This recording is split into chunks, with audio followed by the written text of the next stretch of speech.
here with Angelina Surveys from eXp Realty. I'm Mary Camuso with eXp Realty, and this is Mac Church with Atlantic Coast Mortgage. We appreciate your time today, Mac. Thank you. Glad to be here. And we appreciate all his services to the community. He's been in customer service for over 35 years. He has been in banking and mortgage for over 18. He's serviced 4,200 loans, and he's helped anybody from our veterans, first-time home buyers, refinancers, and move-uppers or move-downers.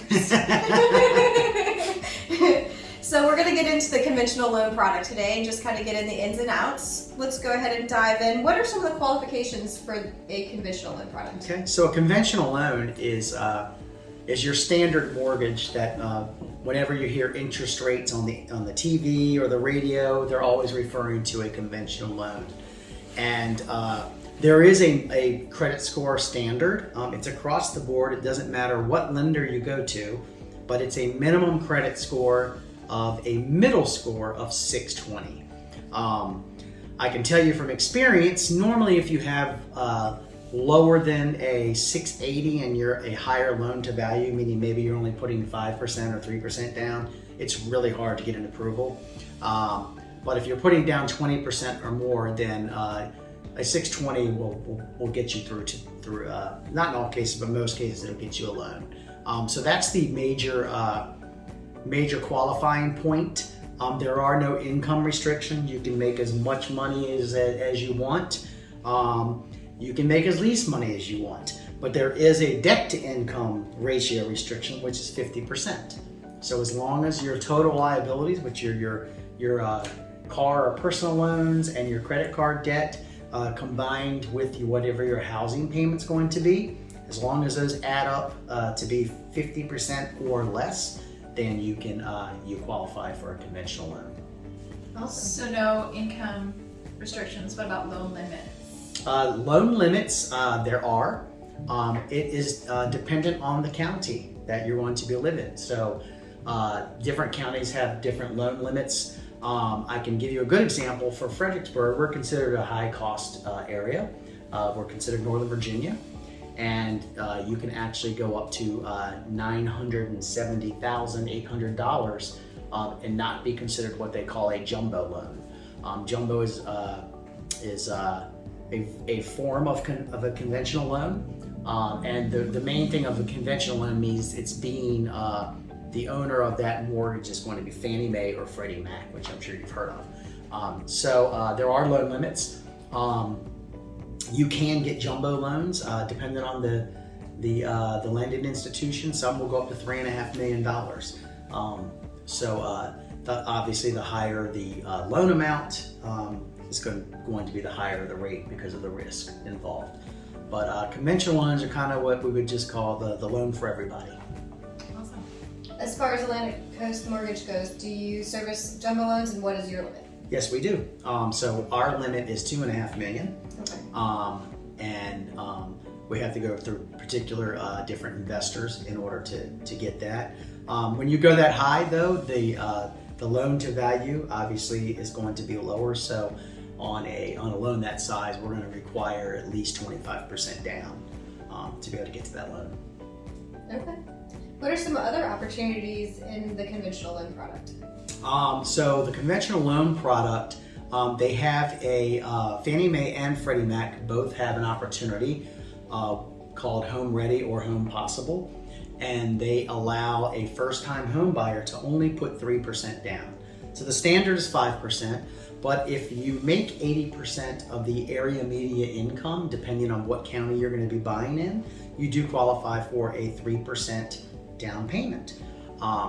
Also, conventional loans allow a non-occupant co-borrower to go on the loan. So if you have a parent that would be willing to co-sign for you that's not going to be living in the house, they're able to do that, and they'll give them credit for their assets and their income. They actually will allow you to qualify even if you worked a part-time job. As long as you're on the loan and your credit score qualifies, then you could have a parent or a grandparent or a relative or anybody else really that could be a non-occupant co-borrower. So they allow that, which is great. And then the other thing that conventional loans allow that other loan types do not is second home and investment property purchases. Awesome. Yeah. There's a lot of great opportunities there. Yeah. Like I said, the everyman's loan. As far as the second home goes, since you mentioned that, can you kind of give us a brief overview of what that looks like with down payment? Sure. So a second home loan, there's going to be a 10% down requirement. That 10% down, however, has to be your own funds. You are not able to give a gift for that.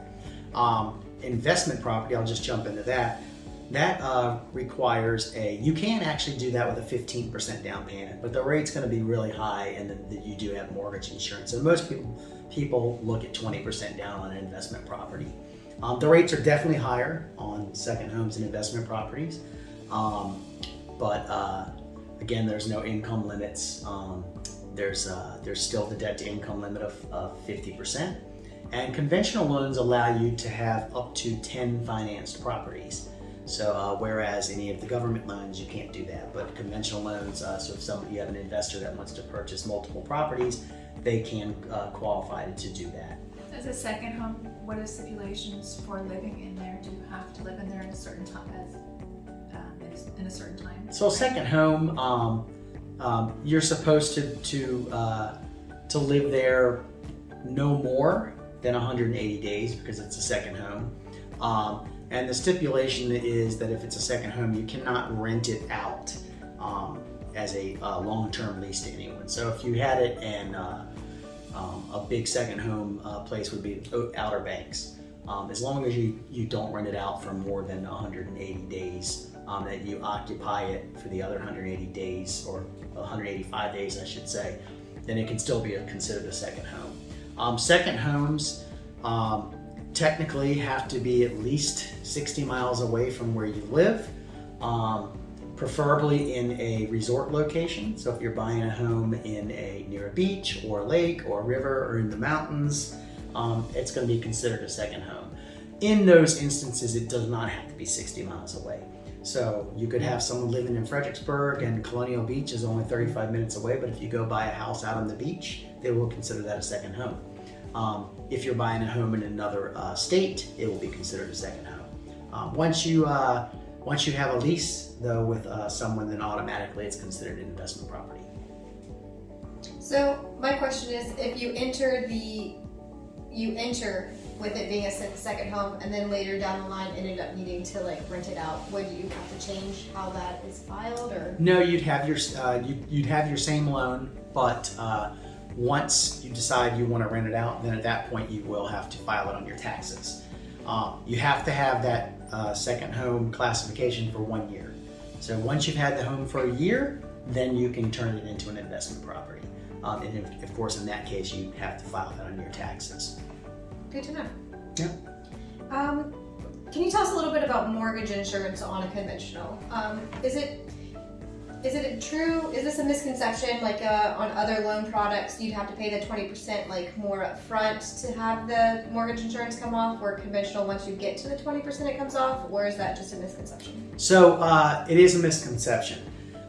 When you make a loan, 20% is actually the figure where you can drop your mortgage insurance, but actually lenders put it at 78%. So there's an extra 2% built in.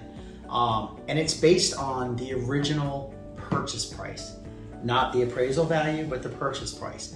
So it's factored in if you buy a house and let's say you put 10% down, when that loan balance hits at 78% of that original purchase price, then that mortgage insurance will drop off. Yep. You can prepay it, and you do have to keep it for a minimum of 2 years. But however, if you do have mortgage insurance, and let's say properties appreciate 20% in 2 years, you can always do what they call a forced drop, which is you would contact your lender and you would tell them that what the values are in the current property compared to the market, and they can do an appraisal, and if they are truly at 80% or less, then they can force drop your mortgage insurance. So appreciation does have is a factor in that mortgage insurance, but like I had mentioned, you do have to keep it for 2 years. let's say in an environment like right now, you had your mortgage, let's just say for a year, and you put 5 or 10% down, but the property appreciated at 15%, you could just do a refinance and use that current appraisal value to be able to drop your mortgage insurance. So that's the different options you have with it. Awesome. Thank you for that. With conventional loan products, is it true that the processes for inspection and appraisals are not as strict? Correct. So what you put in the contract is going to factor in on the appraisal. You do still have to have an appraisal, but on a conventional loan, let's say someone lives out with a well and septic, you actually do not have to get a well and septic inspection if it's not in the contract. Whereas, of course, any of the other loan types, you do have to get one. You can not have a home inspection, you don't need that. The appraisals, generally, they're not quite as nitpicky, but there's also less flexibility with appraisers as well on value. So you don't have any backup if they don't agree to raise values or don't agree with any kind of appeals on value, you're kind of stuck. So the conventional appraisals, like I said, they're not quite as nitpicky, but there's not a lot of leeway if a value comes in low for an appeal. Excellent. Is there anything else that you think our viewers should know about a conventional loan product? On a conventional loan product, this is what you're going to hear on the radio. When you do hear about conventional loan products on radio or TV, they are quoting the creme de la creme. They are quoting the assumption of a 740 plus credit score, 20% down, and an origination fee, which is basically 1% of your loan amount. That's what you're hearing on the radio. So a lot of people may assume that because that's what they're hearing on the radio, that is across the board, but it's not. So whatever you hear on radio or see on TV, don't believe it. Contact a lender because it's going to apply to whatever your actual profile is, credit profile. Also, one last thing on that's not required on a conventional loan, you do not have to have a pest inspection. Again, that if you call it out in the contract, then you have to get one, but it's not required. Interesting. So there's a little more flexibility as far as that part of the appraisal goes, but again, as far as the values, there's not as much flexibility. But